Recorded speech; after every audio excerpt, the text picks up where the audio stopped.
What's up, guys? Welcome to Daily Dose of Reddit. This is your host, Zach, and today's subreddit is r/IDoWorkHereLady. Alright, this story's called I Work Here? I'm Not a Student. First story. So when I was like 17, 18, I worked casual contract at a university. Kind of like a temp, but contracted at the university, not at an agency. Most of the times I worked there, my age didn't cause too much of an issue because it was usually during holidays or breaks, but it did still happen a few times. One of my times there was during the enrollment period at the beginning of the term or semester, and I was tasked with accepting ID card pictures and printing all the cards. I would do them in batches of around 50, then take them through to the student hub, where students were actively enrolling and collecting their cards and putting them in alphabetical order with the rest. The students enrolling were being crowd controlled by older students. I had been doing this for a few days, and it was mid-afternoon when I took another batch through, only to be stopped by a fourth-year student insisting that I take a ticket and stand at the side. At first, I thought she was speaking to someone else and went to continue, but was quickly stopped by her arm coming out in front of me and her repeating herself. I'm not enrolling. You need to take a ticket and wait to the side. I'm working. I'm dropping off the ID cards. Yeah, if you need an ID card, you need to take a ticket. Again, I'm working here. I have 50 cards that need to be put with the rest. Just before she went to speak again, and I could tell by her look that she obviously still wasn't getting it, and was assuming, despite the 50 ID cards, that I was a student. One of the actual staff members spotted me and can tell there was an issue and saved me by shouting over, "Hey, OP,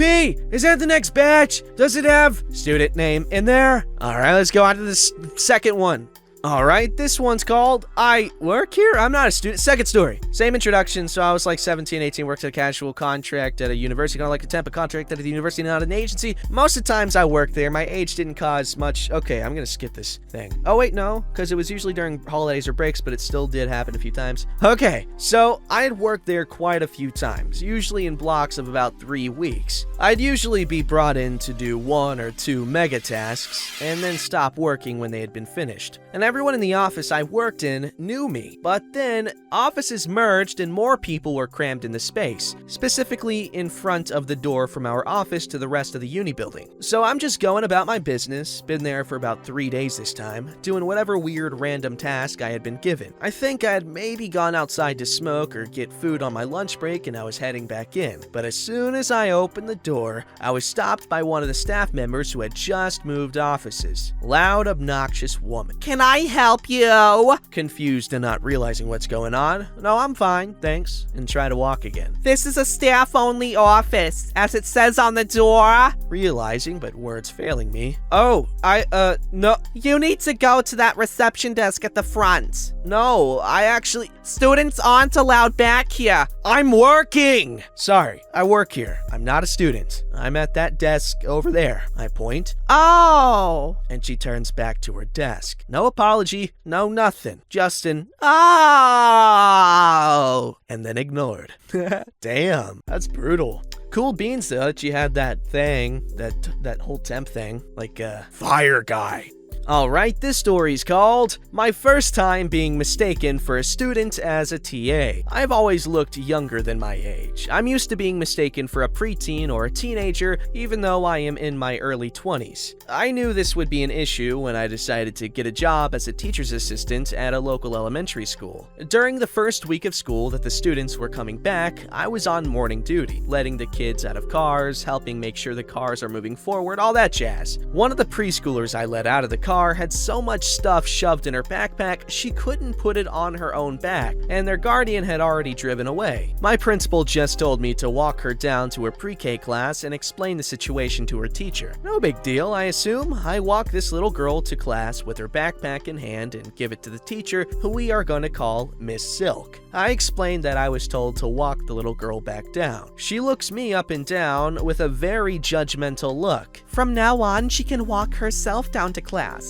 That's all she told me before she walked back into her classroom. I just kind of shrugged and went back to work. I had never met Miss Silk before, but my mother used to be a teacher and was even once a coworker of Miss Silk. And my mom didn't have very nice things to say about her, but that's not really uncommon for my mother. I still couldn't figure out at first why she was was so mad at me for literally doing what I was told, until a few hours later it hit my dumbass that maybe she thought I was a student walking her little sister to class. I often see older siblings watch their little siblings go down their respective hallway to class, but it must not be allowed to walk your sibling all the way down to class. But even coming to this revelation had me even more confused because 1, I work at a uniform school and I was literally wearing black slacks, a blue blouse, and a lanyard with a school district employee name tag on it, and 2, we looked nothing alike. In fact, I am very white and she was a little Hispanic girl. We could have been step siblings or something, but that wouldn't be my first thought in this situation. I wouldn't find out for sure what her issue was until a few days, where again this little girl had a backpack too big for her, so I had to walk her down. So we walked down, she looks me up and down again with a glare that would have made actual elementary school me cry. What grade are you in? There it is. I was right. Not that I was very happy about it. I work here. She looks at me, not really believing me. I'm my mom's youngest daughter. Luckily for me, I am like a little clone of my mother, so once she got a closer look at me, and it was like a switch had been pulled. She went from judgy to smiley. Oh, OP,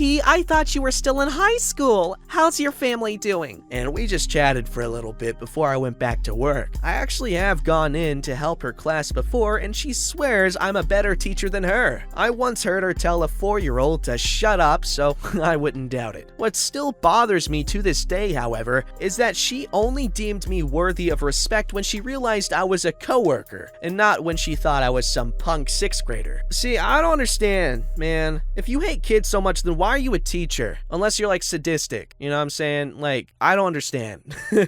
Alright, this story's called If You Apply for a Job, Don't Be Aggressive to Unknown Numbers That Call. Fairly new to Reddit, so this happened a few weeks ago, and my mind just processed it as I and do. Ah, my god, that was a really weird sentence. Just processed it as an I do work here moment. So I work at a chain of large-scale chain restaurant we will refer to as TR, the restaurant I'm bad at naming, as a general worker. We all do all of the work at some point or another, and we are cross-trained. I've worked here for 2 months by this time and already have the respect of all the staff, including the regional manager. One day we get a phone call, and as everyone else was busy, I pick up. There's the cast, it's me, And an applicant to our store. rude boyfriend, Assistant manager. the restaurant, okay. The exchange is as follows. The restaurant, not a real street. Who the hell is this? In the same cheerful tone. The restaurant, not a real street. I asked you a question. Who the heck is this and why are you calling my girlfriend? Side note, I just answered an incoming call, and we usually only call once because it's a chain fast food place, and usually if they don't answer, they will call back or they don't want it anymore. The restaurant on not a real street, and no, this is not the restaurant. As I've been trying to say, you have dialed the number for the restaurant. And the only reason we send outgoing calls to private numbers is to schedule interviews. In the background, you hear Anne. Oh, I did apply there. Oh, sorry, I'll hand you over to her now. He does so before I can speak. I'm only a worker and can't schedule the interview. I'll tell my manager you called when she gets back.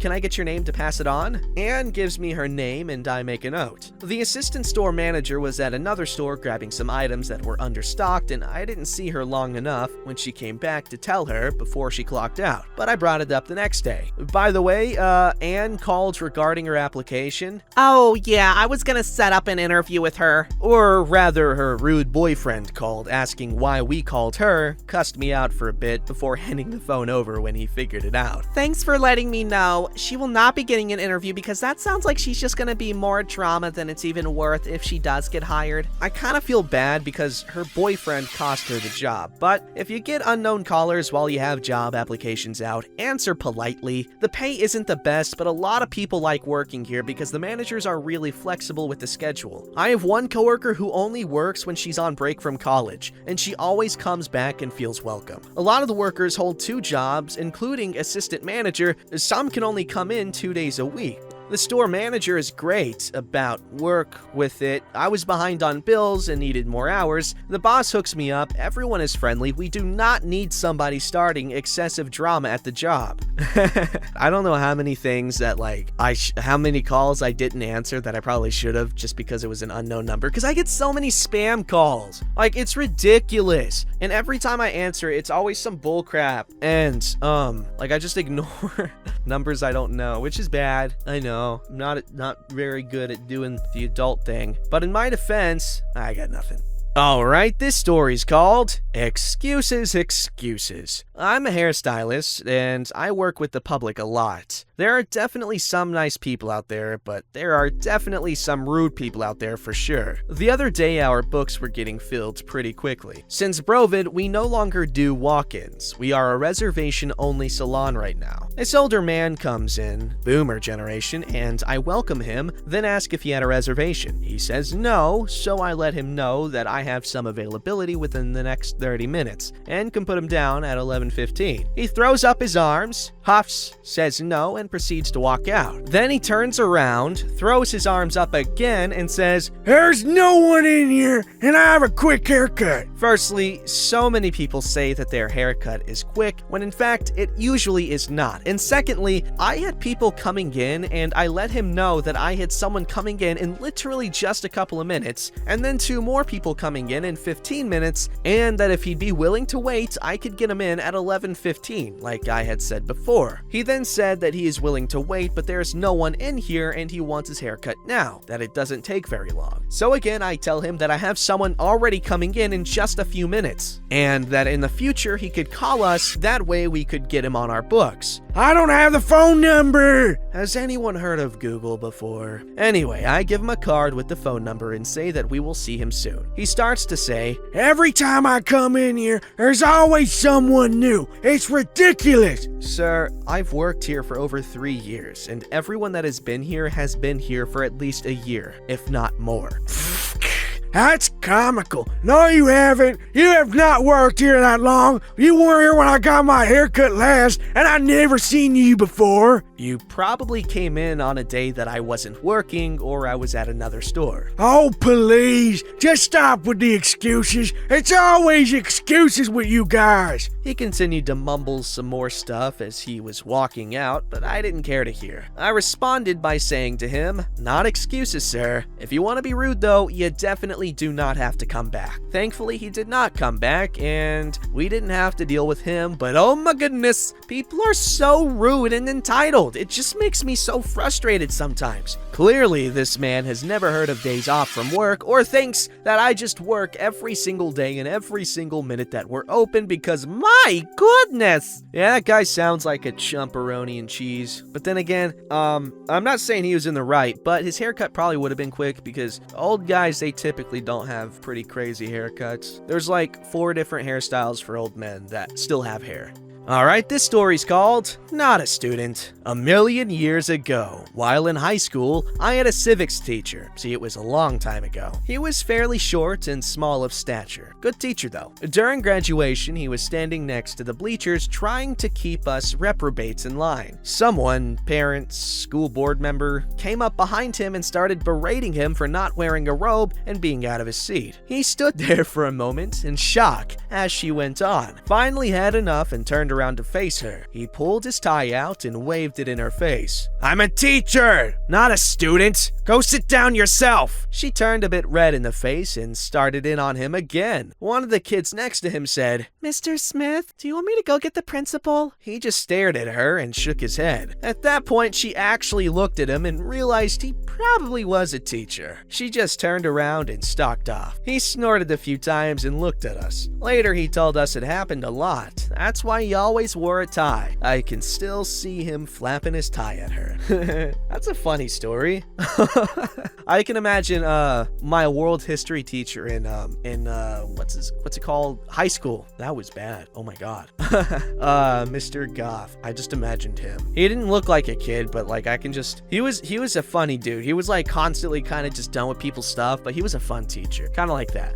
Alright, this story's called Women Aren't in the Military. When I was in the Navy, just got out a few days ago, and dating someone who was also in, he would often get into conversations with random people and they would like to talk to him about it, but he never would mention that I was also in, so the people just assumed I was a dependent. It wouldn't be until I mentioned I was in too that the people would have any interest in talking to me or hearing what I had to say. I'll never understand why he would never mention my service too, especially since I had been in longer and made more than him. But I guess in hindsight, he just liked the attention for himself. Edit! We're not together anymore. This was a past relationship. Well, you know what? It must have felt pretty good to have the attention on you afterward, because it's like, hey, you know what? I'm valid too. And you are. Apparently more so than him, jerk.